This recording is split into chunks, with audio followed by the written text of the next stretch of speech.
So we're jumping in with some Wargaming Tactica here, Hero Hammer.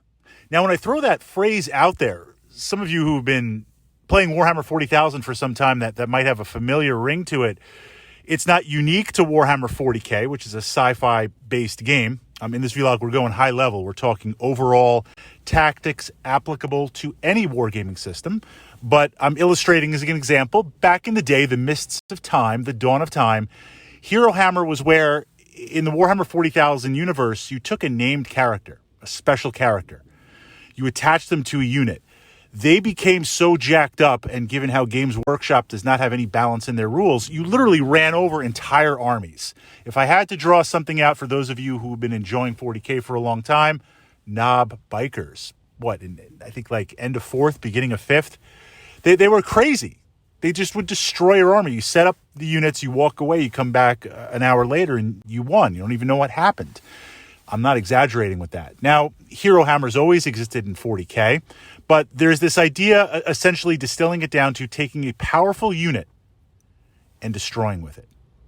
Now, outside of historical wargaming, there's this idea, more or less, that things are fair. We play 40K, we have a certain level. We play X-Wing miniatures, we play Battletech. There's a certain in-game currency that you buy units and for your army. And the idea is we can have vastly different tactics and units, but the points add up, so it should be more or less a fair, fun game. In theory, and I say in theory because no wargaming system is in balance, in sync. Certain units work better in the rules than others. And then, of course, what are you going to encounter? What is your opponent going to bring to the table? There aren't always units that mesh up with that. And then, of course, on top of that, mission parameters. So when running Hero Hammer, we're looking to take a powerful unit that is just going to obliterate your opponent in the rule set. Now, the challenge with this, two things. And what that unit is, you're going to have to look through your system and your unit, your books, your armies. The two things that make or break Hero Hammer: critical mass and mobility, speed. There's this idea, if we break down a war game into turns, that Hero Hammer unit, that super powerful Death Star Uber type unit, it can't be everywhere every turn. It's one unit, it's one element. Again, whatever the terminology is for your army.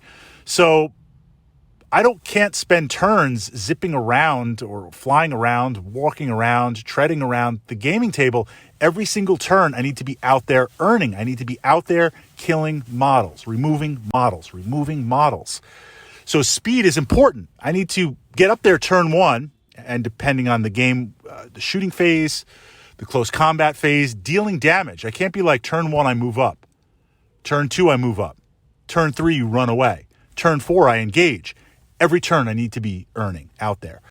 So what we now see is I'm paying the cost and availability for the unit, and if it's not fast, are there ways I can transport it? Are there ways I can get it there quicker?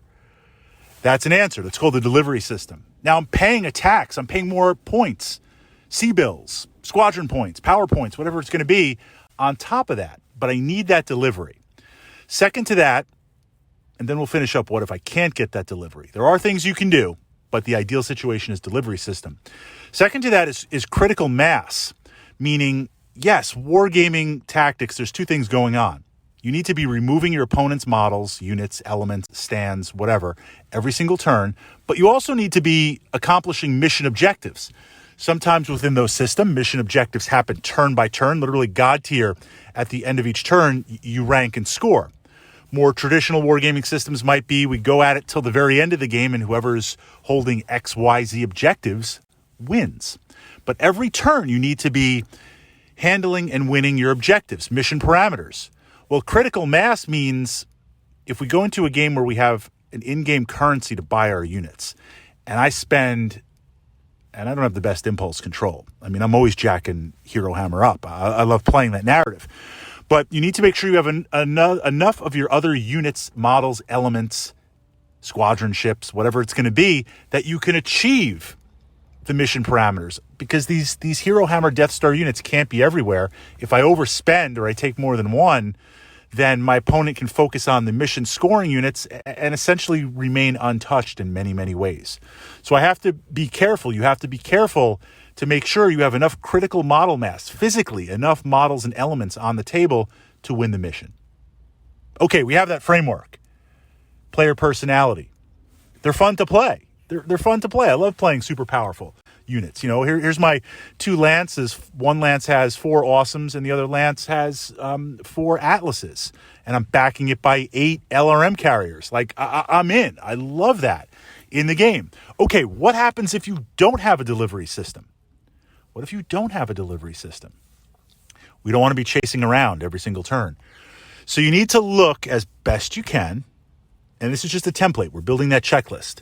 You need to look the best that you can and identify where is my opponent going to be turn 2, turn 3. I'm kind of simplifying this. Let's say there's 2 points on the map or 3 points on the map that a player has to hold, or just the classic 1 point on the map, take and hold the center. I know you're going to be there with something. I'm going to march, fly, tread my Hero Hammer unit to that point on the table because I know I'm going to encounter stuff along the way, and I know I'm going to be able to engage stuff when it gets there because that's the mission. My opponent has to do that. If they're defending a key element, a key bunker, a key structure on the table, and if they lose that, the rest of my army pours in, that's where I point my Hero Hammer unit. That's where I go. Okay, well, Fritz, we don't have any of that. It's just blow a bunch of stuff up. I love playing war games like that. Then take your Hero Hammer unit and occupy the center of the gaming table. From the center of the gaming table, you can radiate out 360 degrees, even if you've got a little bit of maneuverability.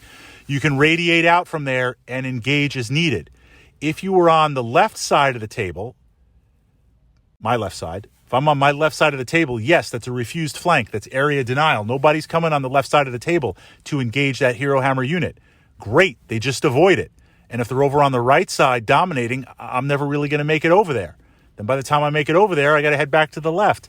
If I'm in the center of the table, divide the table up into 3 bands. Your side deployment, my side deployment, and the midfield. Draw a circle in that midfield. Radiate out from there. And that's not only true for just Hero Hammer units. Trash mob units, wasteoid units, model filler type units. Flood the table if you control the center of the table. Put all your cultists there. Auto guns, blah, blah, blah. Cultists, there you go. You can radiate out. So delivery system, absolutely. Critical model mass, absolutely. But if you find you have neither or you've lost it, then look to dominate the center and look to identify those key pieces where you can be.